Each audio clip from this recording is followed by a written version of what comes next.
Dua anak laki-laki naik ke teras, masing-masing memegang batu bata dan melemparkannya ke bawah, sayangnya membunuh seorang anak laki-laki berusia 3 tahun. Ketika mereka pergi ke pengadilan, kedua anak laki-laki itu berkata dengan acuh tak acuh bahwa mereka telah menerapkan hukum Newton. Dan ketika hakim mendengar kesaksian ini, dia merasa tidak ada masalah, jadi dia melepaskannya tepat di pengadilan. Masih belum cukup, ketika dia pergi ke pengadilan, dia tidak menyesal tetapi melihat ibu korban dan tersenyum bahagia. Senyum ini benar-benar mengubah hidup Sim Eng Seok. Dari sana, diputuskan untuk menjadi hakim, untuk menghukum iblis-iblis ini dengan wajah malaikat. Bertahun-tahun kemudian, Sim Eng Seok mendapatkan keinginannya. Suatu hari, dia menerima sebuah kasus, siswi Kang Seonah hilang. Ketika polisi mencari pekerjaannya di lokasi konstruksi yang ditinggalkan, dia diperkosa. Seonah dengan putus asa melaporkan bahwa 3 orang memperkosanya. Dia diundang oleh teman-temannya untuk pergi ke lokasi konstruksi terdekat untuk minum, dia tidak berani memprotes tetapi harus minum dari satu gelas ke gelas lainnya. Dia terlihat lezat, haha. Tetapi polisi memberitahu Seonah bahwa di tubuhnya hanya DNA dari 2 binatang yang dapat ditemukan. Seonah sangat marah, dia masih mengatakan dengan pasti ada 3 penjahat. Tapi tidak ada bukti, jadi dia tidak bisa menghukum. Orang yang tidak dapat menemukan DNA adalah Hwan In-jun. Meskipun dia baru berusia 16 tahun, dia telah melakukan 7 kejahatan. Kali ini, di pengadilan, In-jun mengatakan dia bertobat, dia tidak memperkosa Seonah. Ini kejahatan pemerkosaan, bagaimana bisa seseorang melakukan tindakan kejam ini kepada orang lain? Penampilan dan air mata di matanya sesaat membuat banyak orang percaya bahwa dia tidak bersalah. Kasusnya terhenti, apakah Seonah salah atau In-jun berbohong? Eng Seok masih tidak percaya kata-kata In-jun, dia bekerja tanpa henti untuk menemukan bukti kejahatan In-jun. Taeju, rekan kerjanya merasa bahwa dia terlalu ekstrim, dan menasihatinya untuk memberi anak-anak kesempatan untuk bertobat. Tapi Eng Seok merasa bahwa ada anak-anak yang tetap anak-anak tetapi juga anak-anak yang menjadi binatang.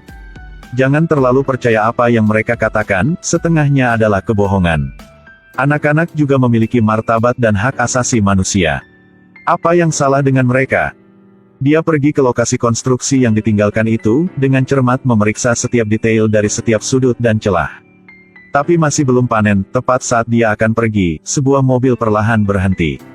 Eng Seok menemukan titik kuncinya, pada alat pelacak kendaraan mencatat seluruh kasus hari itu. Saat Eng Seok membawa bukti ini ke pengadilan. Dalam video tersebut, In-jun masuk ke lokasi konstruksi yang ditinggalkan dan mulai memperkosa Seonah. Dia tidak dapat menemukan denanya hanya karena dia mabuk sehingga dia tidak berhasil sampai ke langkah terakhir. Buktinya lengkap, In-jun tidak bisa dibantah lagi, dia menunjukkan wajah aslinya. Sial. Taeju di pengadilan melihat semuanya, dia kagum. Dia juga hakim yang bertanggung jawab atas kasus remaja. Dia lembut, baik, selalu sangat baik kepada pelanggar remaja. Dia akan memberi mereka buku, mengundang mereka untuk makan dan bahkan berbicara dengan mereka. Karena dia pikir semua orang membuat kesalahan. Selama mereka bertobat, para pelanggar yang tidak disadari ini juga dapat memiliki masa depan yang cerah. Tapi Eng Seok membuatnya mengerti untuk pertama kalinya. Mereka yang memiliki wajah malaikat, semua orang lebih baik dalam berakting daripada aktor. Tampak tidak bersalah di pengadilan, tidak tahu berapa banyak orang yang tertipu. Mereka memiliki kebiasaan berbohong, pada dasarnya mereka tidak memenuhi syarat untuk dimaafkan, mereka hanya melakukan lebih banyak kejahatan. Dan ketika Eng Seok memutuskan untuk memberikan keputusan kepada In-jun, bukti baru muncul. Dia menemukan bahwa tidak hanya 3 orang yang memperkosa Seonah hari itu. Gadis ini mabuk dan kehilangan kesadaran, 4 remaja berbalik dan terus mengambil gambar. Ketika Seonah terbangun di rumah sakit, polisi mengeluarkan surat perintah penangkapan mendesak untuk pelaku, tetapi hanya bisa menghukum 3 orang. Dan remaja pribadi, Baek Do-hyun muncul di TKP, dengan dingin mengamati semuanya. Intuisi memberitahu Eng Seok bahwa orang di balik tirai kejahatan pasti akan menjadi lebih jahat. Eng Seok mulai menyelidiki Do-hyun, mendengar bahwa dia punya banyak pacar, jadi dia pergi mencari mereka satu persatu. Gadis-gadis ini semua sangat cantik, mereka terlihat penuh semangat.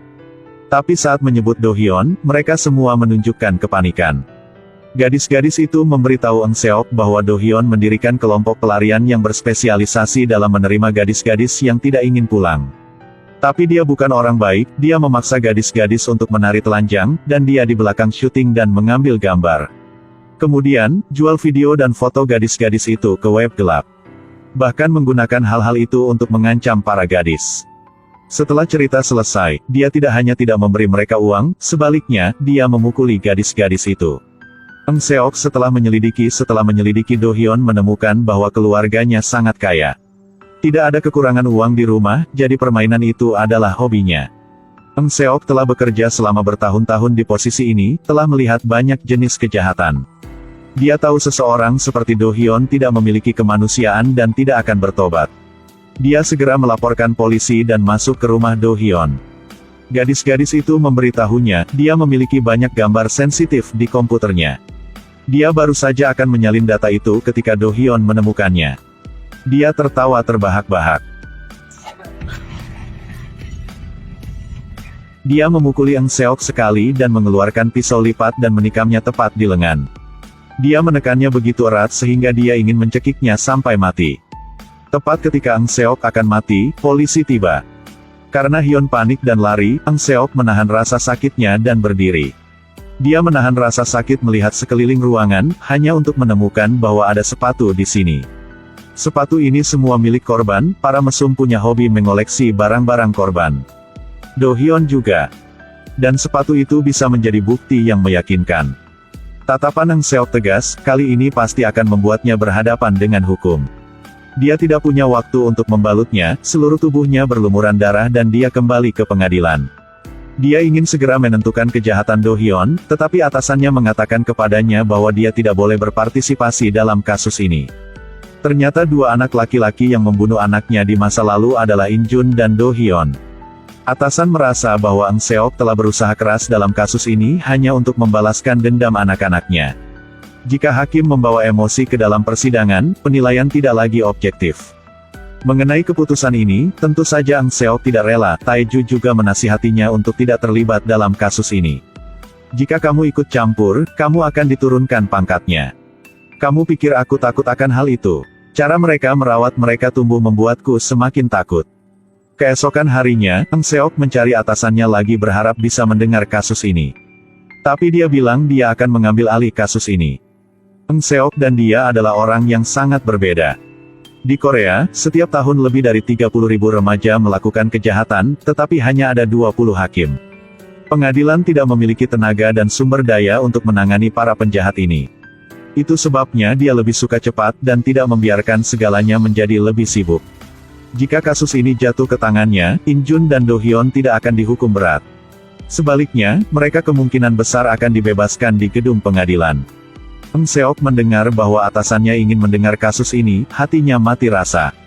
Dua anak laki-laki ini, setelah membunuh orang, harus pergi ke pengadilan untuk menuntut. Tapi hanya 3 menit kemudian, mereka dengan senang hati kembali ke rumah. Dan ibu korban, Eng Seok, sangat kesakitan, keluarganya hancur karenanya, penjahat itu dilarang. Dan hakim tidak memberikan penilaian yang lalai ini hanya karena pelaku utama masih di bawah umur. Eng Seok tidak bisa melupakan rasa sakit karena kehilangan seorang anak. Hidupnya sangat buruk, tidak ada apa-apa di rumah, bahkan kulkasnya kosong. Hidupnya benar-benar hancur, tetapi tidak ada yang bertanggung jawab atas tragedi ini.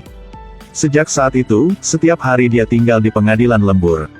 Dengan satu-satunya keyakinan adalah untuk mendapatkan keadilan bagi para penjahat remaja, sehingga mereka membayar harga atas kejahatannya. In Jun dan Do Hyun baru berusia 11 tahun saat itu, karena mereka tidak diadili dengan benar, jadi sejak itu, mereka tidak berhenti melakukan kejahatan. Setelah menjadi sasaran polisi, In Jun langsung menghancurkan foto dan video di komputernya, serta merusak ponselnya. Tidak ada gadis yang berani mencela mereka, mereka kemungkinan besar berada di bawah status anak di bawah umur untuk lolos dari hukuman hukum. Taeju tidak ingin berakhir seperti ini, dia akhirnya mengerti isi hati Eng Seok. Jadi dia mengikuti Eng Seok untuk menyelidiki, tanpa diduga mereka menemukan bukti penting. Komputer dan telepon keduanya hancur, tapi foto gadis-gadis itu semua diunggah ke iCloud. Internet bukan tempat tanpa hukum, sekarang saatnya untuk membuat mereka mengaku. Eng Seok berpikir bahwa hubungan di antara mereka harus dibagi, sehingga mereka dapat saling mencela. Ini benar-benar rencana yang bagus. Karena kelemahan terbesar mereka adalah kurangnya empati. Selama mereka menginjak-injak harga diri satu sama lain, maka secara alami, persahabatan mereka tidak akan ada lagi. Di pengadilan, mereka berdua dengan cepat merobek satu sama lain. Yang mulia, ini semua dibuat oleh Do Hyun. Diam kau bajingan. Aku hanya disakiti dan dipaksa. Kau bilang gadis itu sepadan dengan uangnya. Tapi semua uang yang hasilkan diambil oleh kamu. Mati kau bajingan. Mendengar kata-kata tersebut, kasus ini bukan lagi kasus perlindungan anak, tetapi sudah dianggap sebagai kasus pidana kenakalan remaja. Setidaknya selama 20 tahun, mereka tidak akan bisa melarang lagi.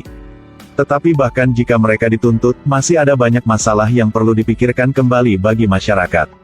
Penjahat remaja hanya kehilangan 20 tahun kebebasan, tetapi bagaimana dengan para korban? Beberapa orang kehilangan nyawa mereka, beberapa orang menghabiskan seluruh hidup mereka untuk menyingkirkan rasa sakit fisik dan emosional. Kenapa aku? Kesalahan apa yang aku buat? Kenapa hanya aku yang berada dalam situasi ini? Itu bukan salahmu, angkat kepalamu, percaya diri. Setelah kasusnya selesai, Eng Seok menjadi semakin ketat dengan anak-anak nakal, karena dia tahu mereka tidak akan bertobat. Masuk penjara selama 20 tahun, mereka dapat melakukan kejahatan lagi setelah mereka bisa keluar. Apa yang bisa dia lakukan adalah terus mencoba dalam kasus remaja.